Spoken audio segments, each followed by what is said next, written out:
আসসালামু আলাইকুম। আমাদের ভিডিওতে ভিউ হয় না। আমরা যারা ইউটিউবে নতুন কন্টেন্ট ক্রিয়েটর রয়েছি, প্রায় সকলেরই এই সমস্যাটা ফেস করতে হয়।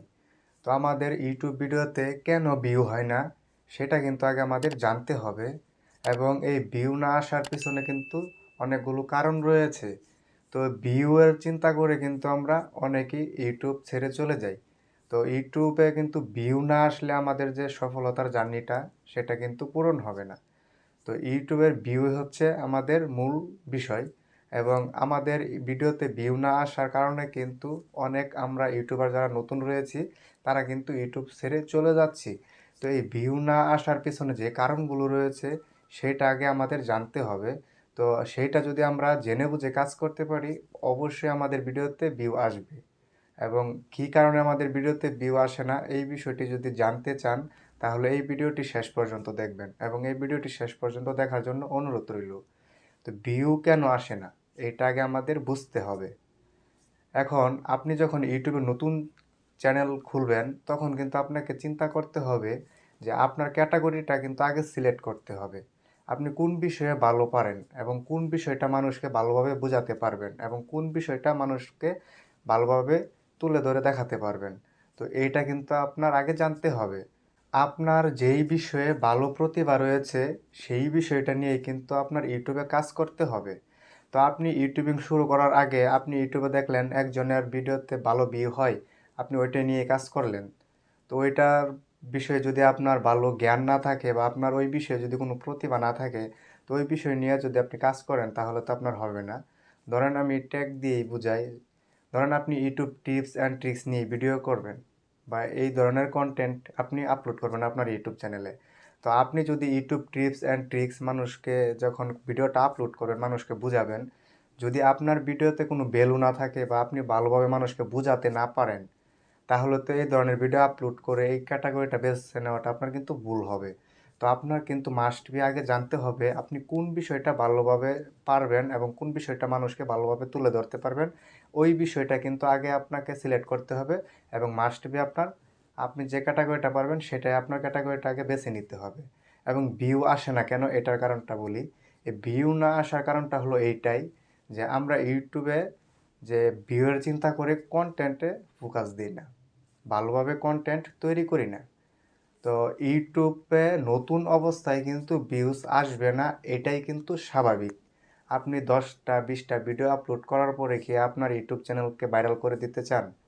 তো এটা কখনোই সম্ভব না যদি ইউটিউব নিজে না চায় যে আপনার ইউটিউব চ্যানেলটা ভাইরাল হোক বা আপনার যদি কোনো কন্টেন্ট ভালো হয়ে যায় এবং ভালো ভিউজ আসে, তাহলে আপনি ভাইরাল হতে পারবেন বা আপনার ইউটিউব চ্যানেলটা ভাইরাল হবে। তো এই ভিউজ যদি আমাদের ভিডিওতে না আসে, তাহলে কিন্তু আমাদের যে সাবস্ক্রাইব সেটাও পূরণ হবে না, ওয়াচ টাইমও পূরণ হবে না।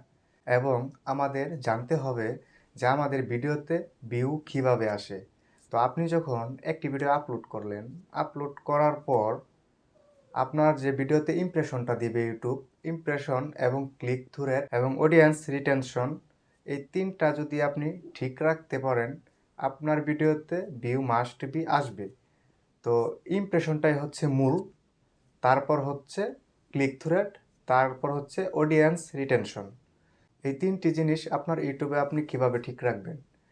তো আপনার কন্টেন্টটা যখন ইউটিউবে আপলোড করবেন, আপনার কন্টেন্টে মানুষ যখন ভ্যালু খুঁজে পাবে বা গুরুত্বপূর্ণ কিছু খুঁজে পাবে, আপনার কন্টেন্টটা শেষ পর্যন্ত দেখবে, তখনই কিন্তু আপনার ভিডিওতে ইমপ্রেশন বাড়বে, ক্লিক থ্রু রেট বাড়বে এবং অডিয়েন্স রিটেনশন বাড়বে। তো আমাদের ভিডিওতে যদি ইউটিউব ইমপ্রেশন না দেয় তাহলে কিন্তু ভিউজ আমরা পাবো না। তো এই ভিউজটা কিন্তু ইমপ্রেশন থেকেই আসে এবং এই ইমপ্রেশনটা আসে কোথা থেকে সেটা আমাদের জানতে হবে। এই ইমপ্রেশনটা আসে আপনার ভিডিও আপলোড করার পর ইউটিউব আপনার ভিডিও ভালো হলেও ইমপ্রেশন দিবে, খারাপ হলেও ইমপ্রেশন দিবে এবং ইমপ্রেশনের পরিমাণটা রয়েছে। ধরেন ইউটিউব আপনাকে 100 ইমপ্রেশন দিল, 100 ইমপ্রেশনের মধ্যে যদি আপনার ভিডিওতে 10টা ক্লিক করলো, 10জন অডিয়েন্স ক্লিক করার পর 10জন যদি ক্লিক করার পরে যদি ভিডিওটা না দেখে, 10 সেকেন্ড 20 সেকেন্ড দেখে চলে আসে, তাহলে কিন্তু অডিয়েন্স রিটেনশন কমে যাবে। যখন এই অডিয়েন্স রিটেনশনটা কমে যাবে তখন কিন্তু ইউটিউব বুঝে নিবে আপনার ভিডিওতে তেমন গুরুত্বপূর্ণ কোনো কিছু নেই এবং আপনার ভিডিওতে কোনো ভ্যালু নেই। তখন কিন্তু ইউটিউব আর পরবর্তী ধাপে যে আবার 100 ইমপ্রেশন বা 200 ইমপ্রেশন দিত, ইউটিউব আর ওই ভিডিওতে ইমপ্রেশন দিবে না। ইমপ্রেশন বন্ধ করে দিলেই কিন্তু আমাদের ভিডিওতে ভিউ থেমে যাবে। তো এই ইমপ্রেশন ধরে রাখার জন্য অবশ্যই আমাদের কন্টেন্টে ফোকাস রাখতে হবে।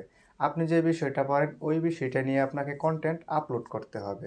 তো আপনি যদি আপনার ভিডিওতে ক্লিক থ্রু রেট বাড়াতে পারেন এবং আপনার কন্টেন্টে অডিয়েন্স রিটেনশনটা ধরে রাখতে পারেন, তাহলে আপনার ভিডিওতে অবশ্যই ভিউজ আসতে বাধ্য। এবং নতুন অবস্থায় ইউটিউব কম ইমপ্রেশন দেয়, আস্তে আস্তে আপনি যখন ভিডিও আপলোড করবেন তখন আপনার চ্যানেলটা অটোমেটিক গ্রো করবে। তো ফার্স্ট অফ অল আমাদের কন্টেন্ট এবং থাম্বনেল এবং ট্যাগ এগুলো তো আমাদের লাগাইতেই হবে। তো সার্চেবল হলেই চলবে না, আপনার কন্টেন্টও ভালো হতে হবে এবং অডিয়েন্সটাও ধরে রাখতে হবে। তো আপনি যদি ইউটিউবে এভাবে কাজ করতে পারেন তাহলে আপনার যে সফলতার জার্নিটা সেটা কিন্তু খুব দ্রুত পূরণ হয়ে যাবে। এবং আজকের এই ভিডিওটি কিন্তু খুবই গুরুত্বপূর্ণ ছিল। আপনাদের যদি ভালো লেগে থাকে তাহলে আমার এই ভিডিওতে একটি লাইক করবেন এবং আমি একটি রিকোয়েস্ট রাখবো, আমার এই ছোট্ট পরিবারের সদস্য হয়ে যাবেন এবং আমার চ্যানেলটি সাবস্ক্রাইব করে পাশে থাকা বেল আইকনটি অন করে দিবেন।